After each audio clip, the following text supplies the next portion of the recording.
preparing to live stream the meeting, setting up for YouTube Live.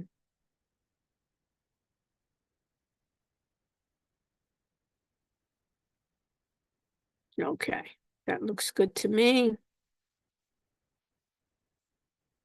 And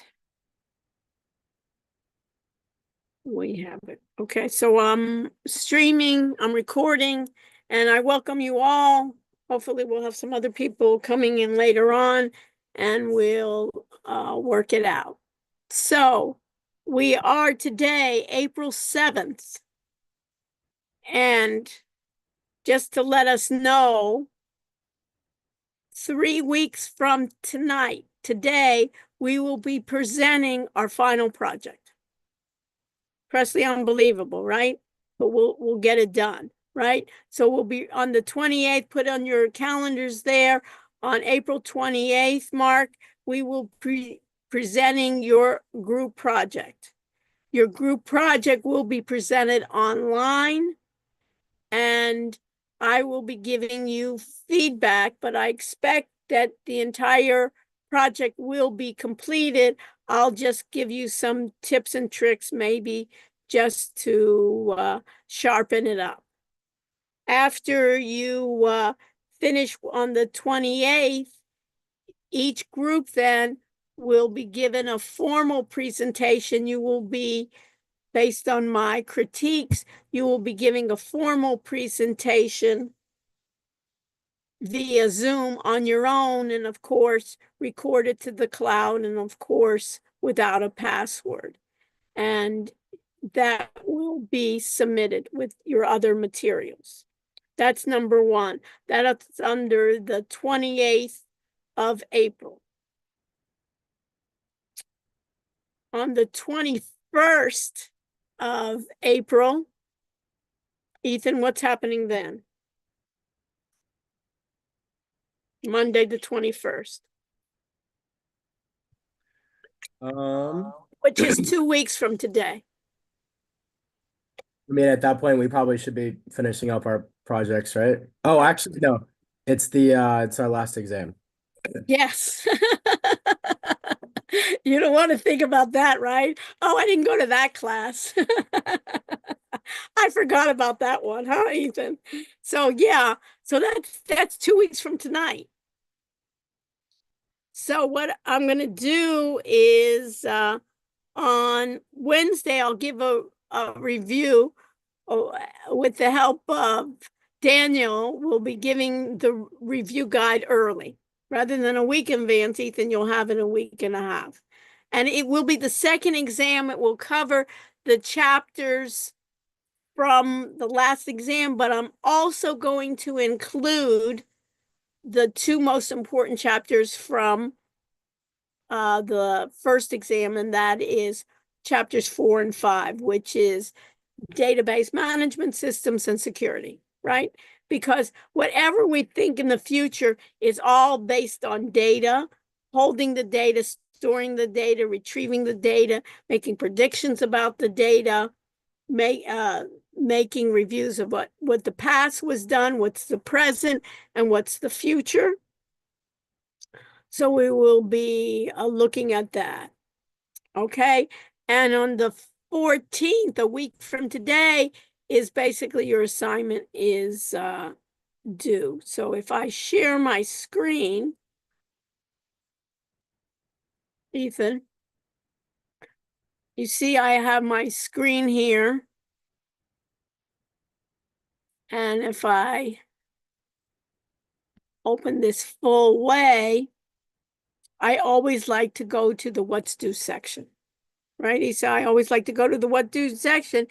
And last Wednesday, this should have been done, which I didn't see everybody finishing on, but it should have been the phone voice, or what I call the caller AI agent, where we have a regular phone number. Isa, if I have a regular phone number and you share your number with me, I can call you and I can text you. We can have a video chat with it.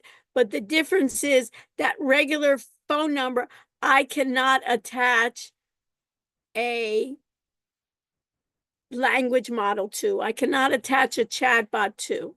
So that number, Isa, has to be what? It has to be specially provisioned to accept it. Basically, I have to have an API, which is an application program interface, and that phone number then has to be interfaced with a language model,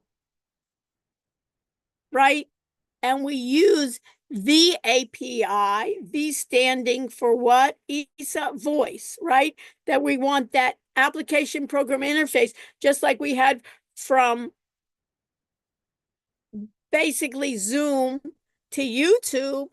We want it from a provision phone number with with a chat bot. We were doing that, plus we had information systems, plus I had these articles about SAS, which is a popular statistic program that is using also machine learning and ERP. And these are some questions to you. And then what I did do, you remember this, Isa, when I went to notebookgoogle.com, right? You remember this exercise that we did. And what you can do basically for the next test, Isa, on your own, you can create notebook LMs and if it's useful for you. I just wanted to show you one that I created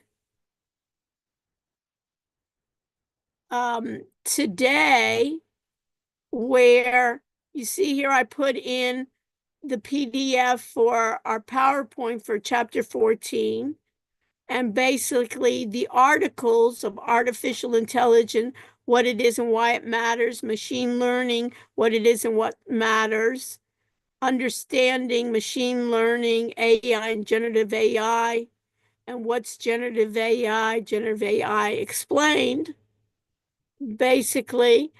And you can put it in as basically gives you, of those 5 sources, gives you the idea of artificial intelligence, machine learning. The idea of machine learning basically allows you to have different learning methods, where supervised learning methods, Isa, mean that I, as a human, supervise the machine to learn.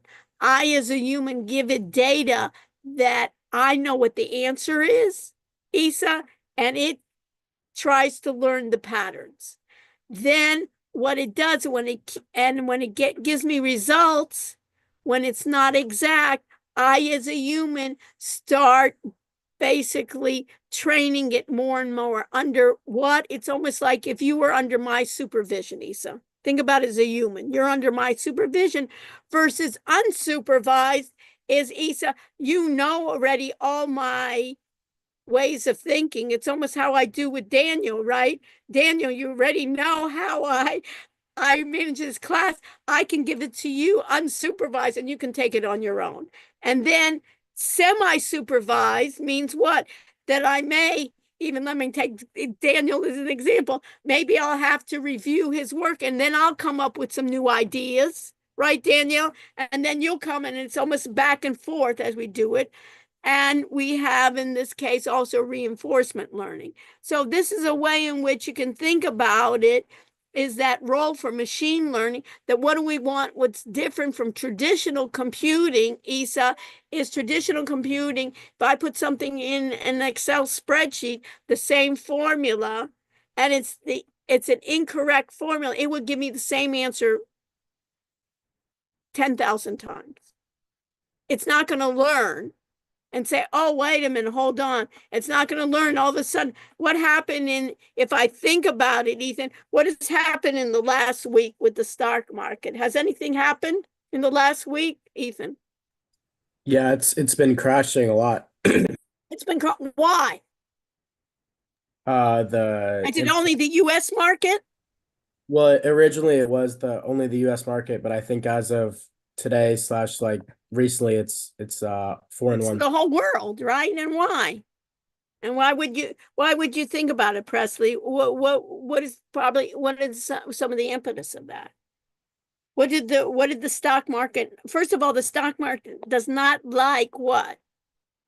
Inconsistency, and not does not like to know what it cannot predict, right? It likes to have stability, predictability. And what kind of was centered on that? You have any idea, Presley? What basically made the stock market take a big dive in percentage wise? The tariffs, you mean?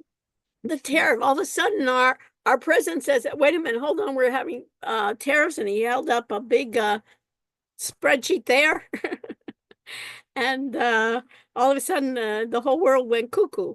I don't think that's a financial term, but it basically went bonkers. And so we'll see whether this is just a short run or what's happening.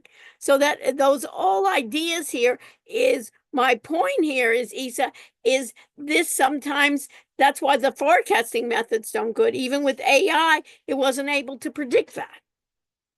Because really 90% of the market or 95% of the market are run by algorithms. So, but in some ways, if you were predicting and you predicted those bars, you could short it. You could predict that the markets were going down. And if you think about like the VIX, the volatility, people who were investing in those types of funds and areas or were shorting them probably did well in this market, but who knows? But anyways, what I wanted to show you is in the artificial intelligence. And have you seen this? In this case, if we look at this, Mark, have you seen this mind map in Notebook LM? You did the assignment in Notebook LM, right, Mark? Yeah. Have you seen this mind map? I think I clicked on it. I don't remember what it does though. Yeah, it just came out. Our Okay, last never mind. assignment, mind map wasn't even there. Can you Never mind. imagine how things are moving so fast? And when I click on this mind map, it's pretty neat, I think, that when it generates then basically an outlook. You see this like a map here where it starts with artificial intelligence and machine learning.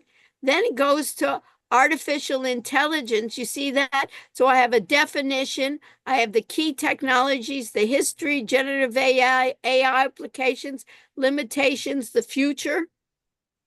Pretty neat. So then if I click on the definitions, it brings me back to the middle where it's like Chat GPT or a Gemini right there. And it then has it here, discuss what these sources say about the definition. Machines perform human-like tasks in the larger contents of artificial intelligence. So it tells me the sources. AI makes it possible for machines to learn from experience, adjust to new inputs, and perform like human-like tasks. And then it tells me automation. Pretty cool, huh? So, and then you can go back to it and give it portions. Alexa, I leave it up to you, but it's nice to, if you are going to be showing, if that Notebook LM is going to be one of your products, it'd be nice to also show that mind maps there where it's adding to it. And then, then you can start typing and adding more to it. But this is nice to see anyways for that you can jump to the bottom, that you can see how it is. And then of course you can do, frequently asked questions from those 5 sources or one source, and it is pretty nicely where it can then basically ask you a question: what is artificial intelligence? How does machine learning relate?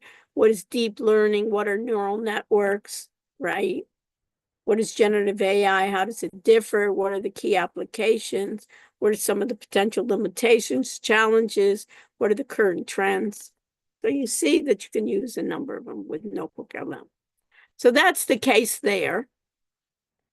And then we have something of the chapters where I asked you to look at information systems within the organization.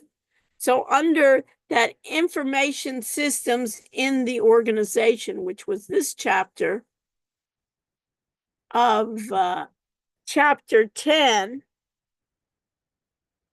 what is key that I want you to emphasize? First of all, transaction systems basically are, if you go, let's say, Alexa, if I go to CVS and buy something, right? And they asked me to go to one of those registers that, have you ever gone to CVS where, they print out all this roll of paper, and then half the time when they want me to do it, half the time it doesn't work.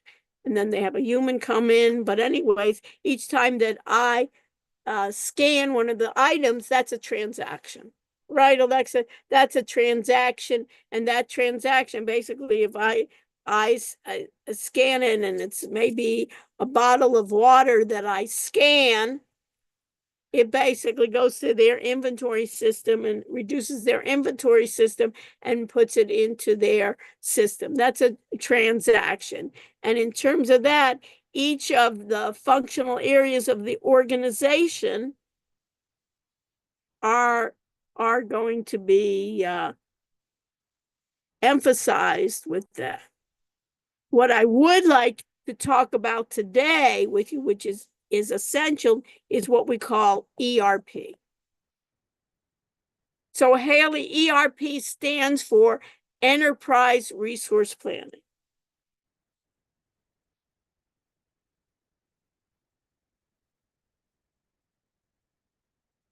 So, Haley, I got to figure out what is an enterprise. So give me an example of an enterprise that we both know of. Haley. I'm not, wait, hold on. Let me search. Yeah, but first of all, let's think before we even search. We're getting so excited of searching, which I always tell everybody to do, right? We get so excited of searching. Enterprise is what? Another term for an enterprise could be an organization, a large organization, Haley. What large organization or enterprise do we both know intimately, in a way that we both are Like the familiar? University of Miami? Do you mean? Perfect. Example. We both have different roles, right, Haley? You're a student. You're also basically have a role in Blackboard as a student, and even in the audit area, you have a role of what? A teaching assistant, right? But you're really a student. I'm a professor at the university, right? We have all the roles of it. And think about it, an enterprise, and let's even get away from the slides a bit. Haley, if I think about an enterprise, which is a large organization, it's a university that we can think about, and it says enterprise resource planning. What are resources for an enterprise? So let's think about the university. Does it cost any resources to run a university? Yes. Of course it does, right? Have you been on campus, right? It's a gorgeous campus, don't you think? I'm impressed by it every time I walk through it. I think it's gorgeous. But do you think it takes any resources to keep it up? Even the lawn, right? Even the trees, let alone the buildings, let alone the salaries, let alone basically keeping up with all your services, housing, entertainment. I think on Tuesday's a big party. Anybody hear about a big party on campus, right? 100 years. I heard there's supposed to be good food, good music. Who could get wrong with that? Even classes, I think, that are in the evening on Tuesdays, a shame I don't teach on Tuesdays, is canceled, and you're supposed to all have a good time for all. All of that cost is resources. And what is it? Planning that we have to advance it in the future. So that idea of an enterprise resource planning is software that can handle an entire business. And what do we have? How many schools do we have in the university? Name me one, Haley. One Miami school. Herbert Business. Oh, Miami Herbert Business. What else? There's the law school. What else? There's nursing. There's the medical school. There's marine science. right? There's a number of them. The medical school is downtown. Marine science is in another campus, Key Biscayne. What other resources they have? Have you ever been, Haley, to Lennar? The No, health I have center? not. Okay, who's been to Lennar? Raise their hand. Anyone? Isa, you've been to Lennar. Have you been inside? Do you think it takes resources to take care of that place? Plenty, right? Just to not only to keep it clean, right? They have cleaners all the time going around, but what? All that equipment, all those doctors, all those nurses, all those technicians, who pays for all that? Who's gonna hire them, Brielle? Who's gonna fire them? Who's gonna keep track of them? Who's gonna keep track of their payroll? All of that is called the enterprise has to, or their resources have to be planned. And is the university profit or nonprofit? What do you think, Alexa? Is this university a profit university or a nonprofit university? Profit? It's a nonprofit. Okay, it's a private nonprofit university. Does it mean that it doesn't have to take in revenues? Of course it does, right? And does it have to meet its bills, Alexa? Of course it does, right? Does it have to have basically backup funds, Alexa, in case there's emergencies? Yes. You remember COVID? Is that in your mind? You think the university had to pay more for that? Did the university lose money on that? Yes. What happened lately in the stock market? You think that's going to affect the university? Alexa, this drop in the stock market. Do you think that the university doesn't care? I think it's affecting everything. And how, in what way? Let's think about it. Do you think the university invests in any stocks? Do you think it has a portfolio? What do you think, Alexa? Of course it does. It has sources that it's not going to keep its money, right? They have financial advisors telling every university, right, has endowments. It has, some have more than others, but it's some way in which to say, hey, we want to hire a new chair. We want to basically grow our medical center. We want to set up a new building. You think it doesn't come free, right? They have to have resources to do all that, right? They have to have resources to attend to your needs. There's a disability office, there's a student services office, there's a wellness center, there's student activity center. All of that has to be funded. And how will that affect then, in this case, Ethan, how will it affect that we have a basically reduction in the stock market? Will that affect the university in any way? Well, I think that if it causes inflation, then it would, yeah. Right. And what else? And if they have a portfolio, you think it's going to affect their portfolio? Yeah.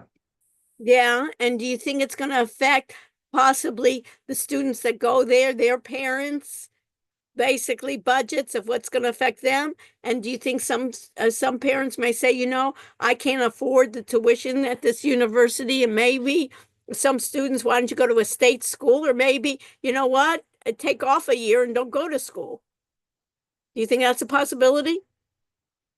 And do you think that's a possibility maybe for some of these foreign students to get visas to come in, or it'll affect them coming in? Do you think that will have an effect, Ethan?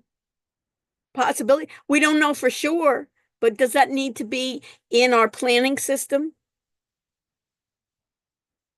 So what's the key to enterprise resource planning, if I look at it? That in this case, let me go to it.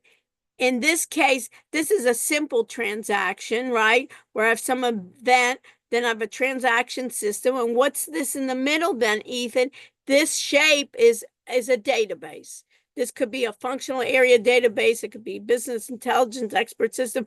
But this shape here is going to be then my database. And so I have functional areas, just like I have functional areas in the business school, I have finance, I have management, I have investment management.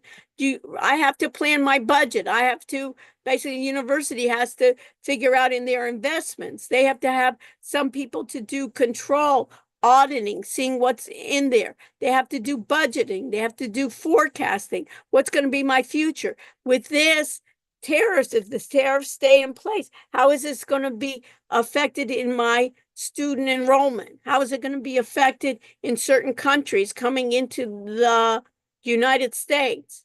Are my Chinese students coming in? Are they going to be coming in into my graduate program? Should we maybe cut down coming from China? How is it going to affect my Latin American? How is it going to affect my European students? All of this is in their financial transactions. And what we can do is basically what my systems are is I have to control what I have in my systems, and I have to monitor how my monies are being spent. And how I do that is via the computer. How I do this, I can do it via financial ratios, see how I compare to my competitors. So I have this information systems and my operations that I have. I have my human resources, right? Those that are going to be my payrolls, my benefits. As a university professor, I have basically, I use an ERP system that's called Workday. Daniel is my paid teaching assistant. He uses Workday to do the payroll. I get benefits. I have my employee relationship management. They try to make me a happy employee that I'm able to do. So you can think about all of this is done in these information systems. But what the key here is this enterprise resource planning systems has benefits and limitations. And my quest that when I think about it is these ERP systems have to integrate the entire university or the entire company or the entire enterprise that I have. The company basically has its customers, and the customers, you can think about it, is their students.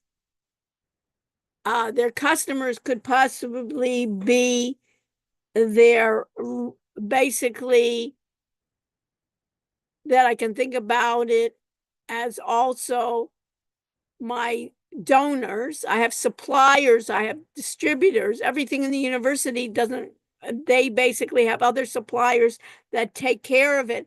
They have to keep track of it. So if you look at this slide, and it basically looks like the School of Business's departments, but right in the middle there, Ethan, is what?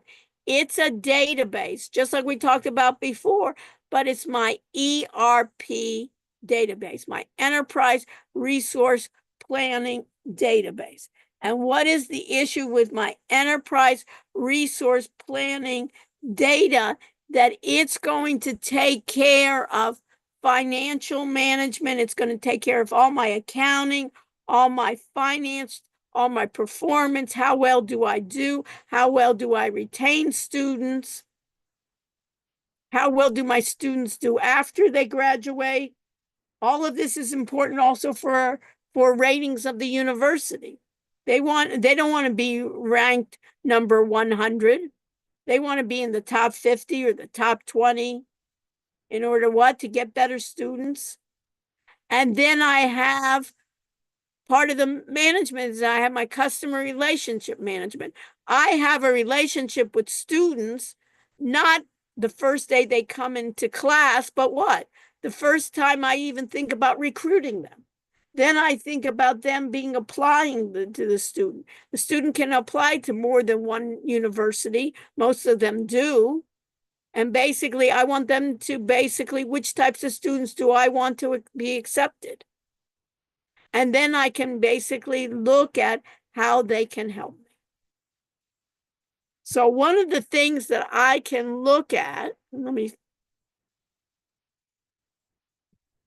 not even sharing. It's good to share, no? So one of the things that I can look at is if I go to my web links, everybody go to your web links.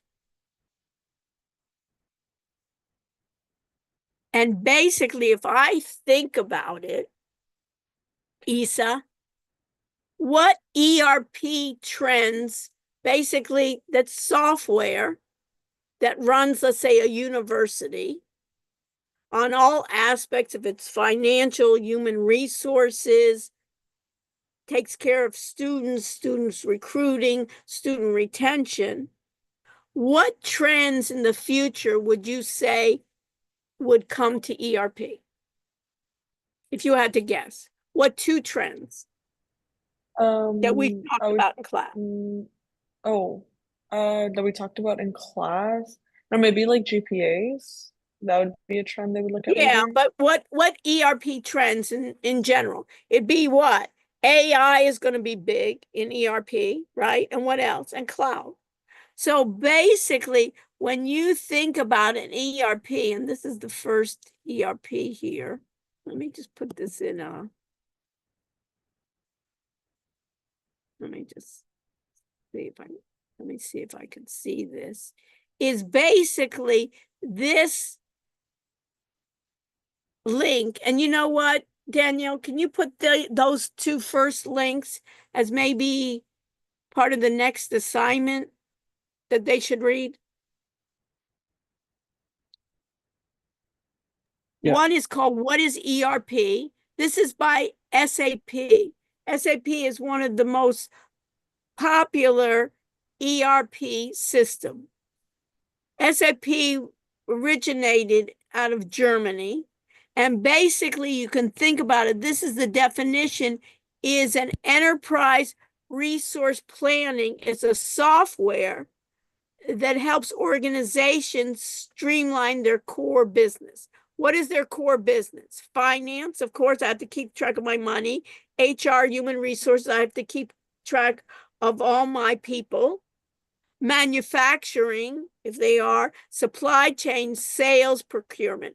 And what people do when they get these ERPs is they take it in modules, depending on what industry they are in. So if they are in, for instance, a university, they will be in SAP, or other vendors will specialize in universities, or they'll specialize in banking, or they'll specialize in retail.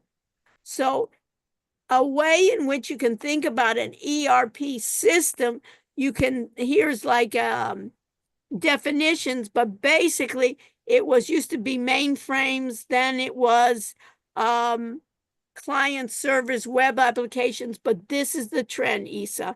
This is the trend, of course, of cloud computing. Instead of housing my ERP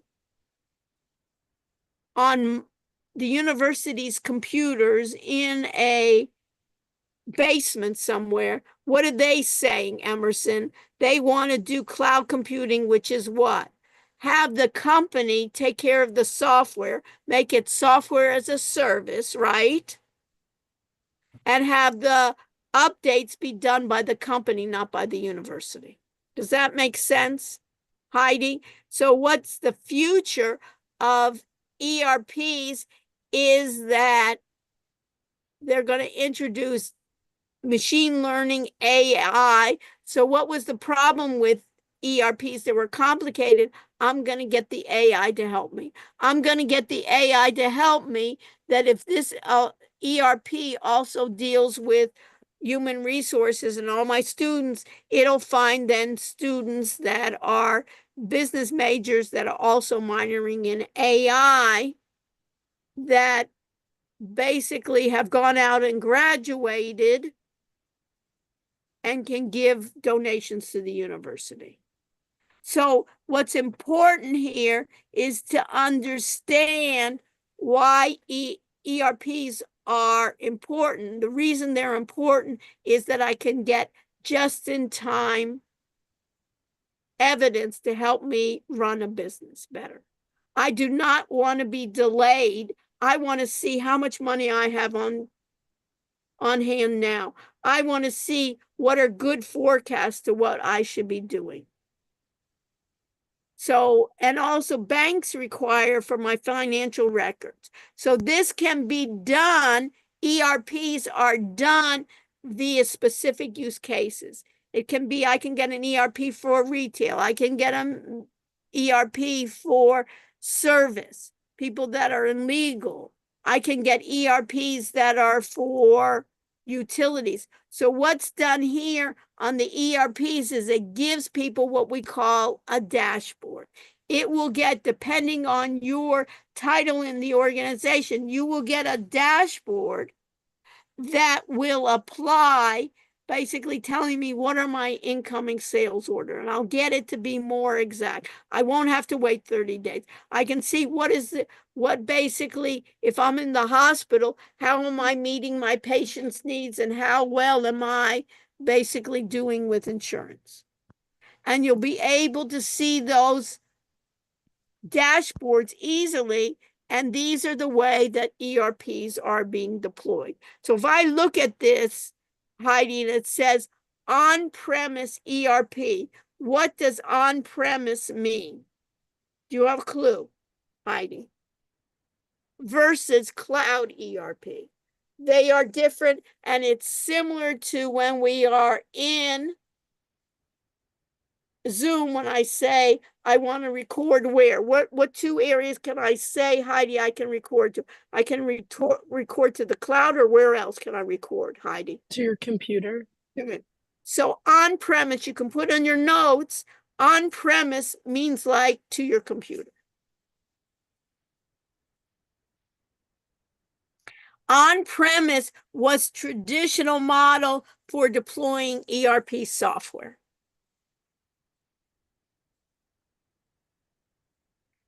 But everybody is moving to where, Heidi? To the cloud. So what does that mean, Heidi, when they deploy it to the cloud? It means, Sorry. it means what? That I won't have to have a computer to store all the information, but what? All I need is all my users to do via browser, get to the cloud, get to the ERP system. So if you worked for me, you would go to a software, an ERP system, and you would, how would you get to that? You would get to it remotely. What is the disadvantage? If the internet is down, you're not able to do that. But cloud ERP is like everything else in the cloud. It means what? Software that resides on a remote third-party service. How do I get to it, Heidi? I get to it via a browser. I need to have what, Alexa? I need to have internet access, right? But we need that anyways, right? In order for you to see me, you need to have internet access. In order for us to speak together, you need it. So this is basically a two-tier. Is some companies maybe want to have one part of the system on premise and another part of the system, what? In the cloud. And then they have a hybrid combining on-premise and cloud. But I'd say for the majority, this is where people are going, to the cloud. You agree, Alexa? This is where, if we started a business and we had an enterprise, we wouldn't even want to mess with that. You remember being in class for the exam? Were you in the exam with me?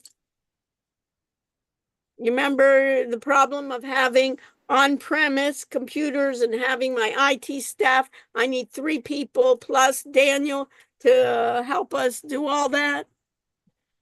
I'd say, hey, I'm not in the business of that. I'm in the business of teaching, right? And the university's in the business of having students. They don't want to mess with that, but they need to have minimal amount of IT, but they're moving away from that. Just like, were you here when we had we ended up having the security officer, right? He's reducing his staff, and guess what? They're doing a lot of things in the cloud. So it's the same idea of what are the benefits of ERP? higher productivity, deeper insights. And where am I going to get those deeper insights? I want to find out, Alexa, and deeper insights of getting the truth is who makes the best student for me? Who loves the you? Right? Who really thrives here? And who doesn't? It may not be one versus the other. There may be certain characteristics. Who really thrives after they graduate? What types of students is it? And then I'll get deeper insights. So then maybe I can recruit better. What type of professors do students like? Right? What type of medium do they like? Do they like online? Maybe we should get rid of online altogether, right? They hate it. They fall asleep. They're in bed. They're snoring in her classes. You know what I mean? It may be a way, or they may say, you know, some students are really do well. Let's take those students that maybe are certain types of students may be better doing online versus others. Students may want a hybrid. Other students maybe, you know, the best thing is keep them in the classroom. And then we can get those reporting data back in a faster amount. A lot of times we have to have compliance issues. The university, for instance, has the hospital. They have to comply with regulatory requirements that keep the health data safe. Also, we have to keep your credit card information safe. There's lower risk if they're done better. And basically, it's all being done with the shared databases. And that what do I need in this environment is to be agile. So basically, here they're telling me what should I look for. This also basically, I can do a small one, an enterprise, that's what we're wanting. And what are the trends? Look, Alexa, at the trends. Are we surprised? No way. Generative AI, that when I want to find questions about a students and what students are doing, why should I have to type a number of SQL statements? Why don't I just say it in English, right? Or prompt it, right? That's the whole idea. Have bots do natural language. So basically you can see here, where's cloud. Make it personalized. So basically, this is an example, just by what I'm saying here, is an example of SAP. There are many of other ones that we have. Workday is another one that you can see. So if I say workday.com,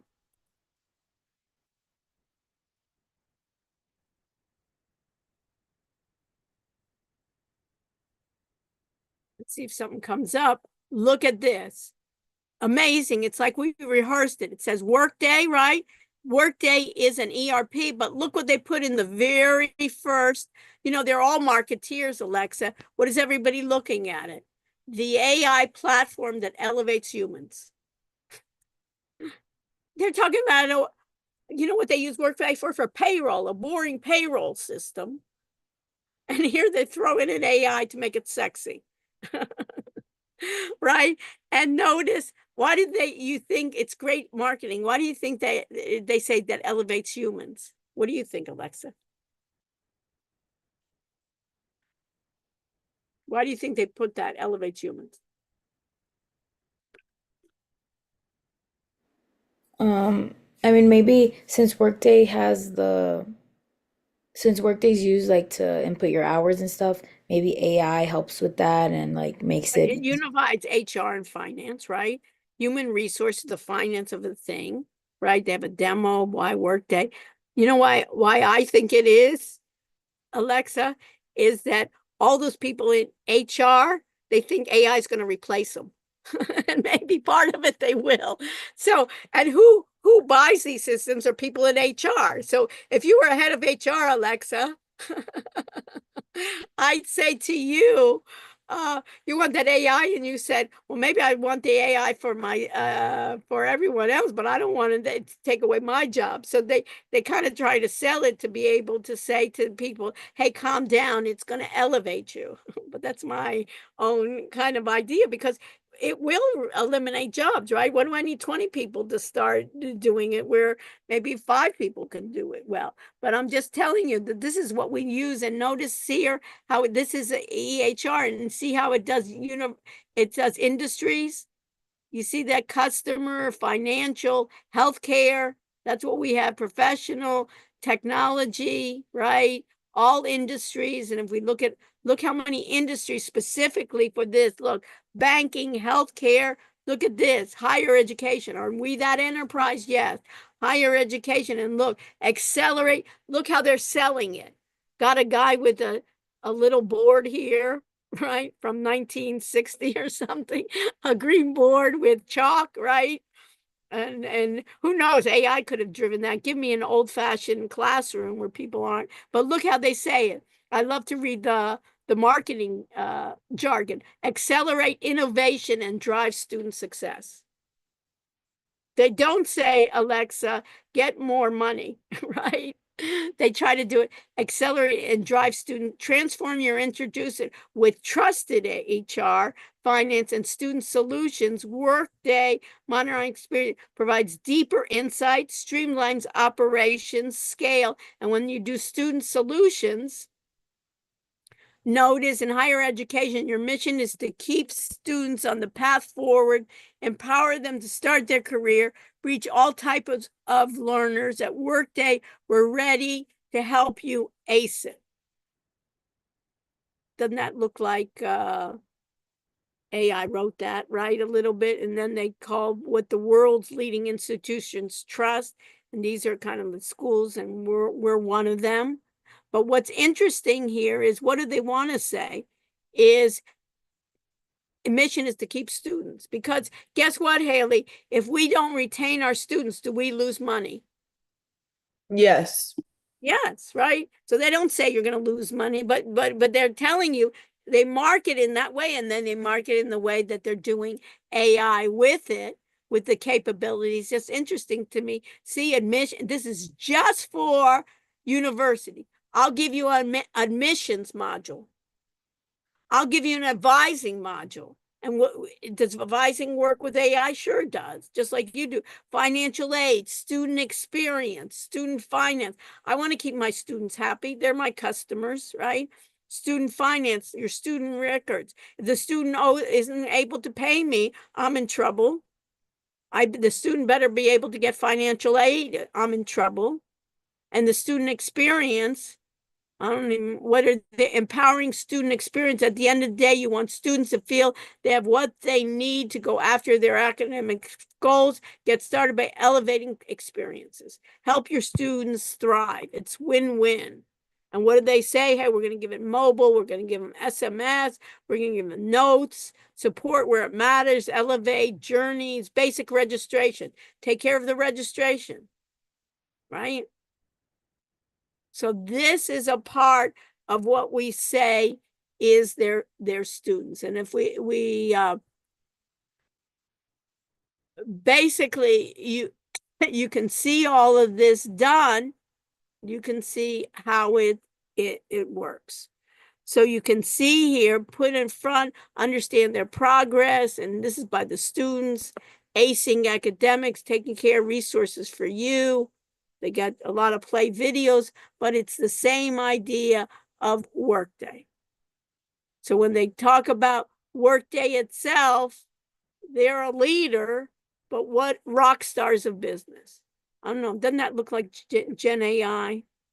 Gwen sitting at a desk. That looks, and what is she supposed to do? Does that look like a real person? I don't know. They all look like Gen AI. They're all like Gen AI generated. A little bit not too good, I think, too well on this. But anyways, they're basically ready to talk. And notice it's basically, they put the word artificial intelligence in there. And look what the word is. Agentic AI.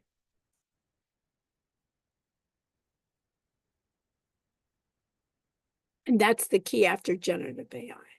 So in this case, he said, what's agentic AI? You have any clue? Isa. Yeah, I was trying to, I'm not sure. Let me search it up. Okay, check it. But anyways, we know what generative AI is, that we're going to create something new, but agentic AI is really now our next generation of AI that basically does tasks for us. It's basically like your agents. It's basically like your assistants. That's what they call agentic AI. Rather than just generating some talk, you'll ask it to do a task for you and it'll accomplish those tasks. Those are where we're going. Questions?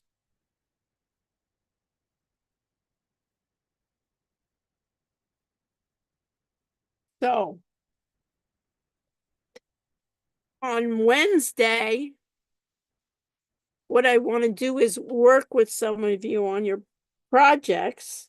What do you think, Isa? I would like that. Do you understand? In guiding you on where you need to go. You can read a lot of the text. You can read, put it into Notebook LM and so forth. When you're having issues on it, contact me. But I think I want my guidance and Daniel's guidance maybe for Wednesday to help guide us to it. That on the 28th, you're ready to go. Hey, and that you're proud of it, Isa, and say, hey, I can use it. Not that I just finished up the assignment, whatever it is, check, check, check, and finish it and has no meaning. But rather, wow, this is what I can do, I can use. And if it's a great business, you can take it. And if not, you can even show people what you got. And you can see almost every week it's changing. Okay. What else? Anything else, Daniel, that I need to No. So let's do this. Daniel, if you could be so kind and put up attendance Sure.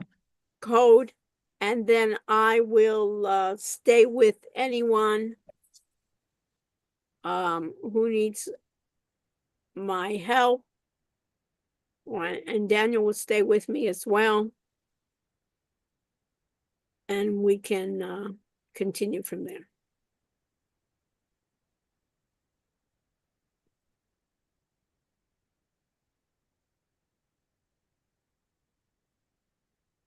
Seven, 4:34. So you put it in my chat here Yep. many times. Okay. 7434. Stay with me if you have additional questions for myself or for Daniel. Thank you. Thank you. Thank you, Isa, for being on the spot. Okay. So I have this 7434 is mine. I'll turn that off.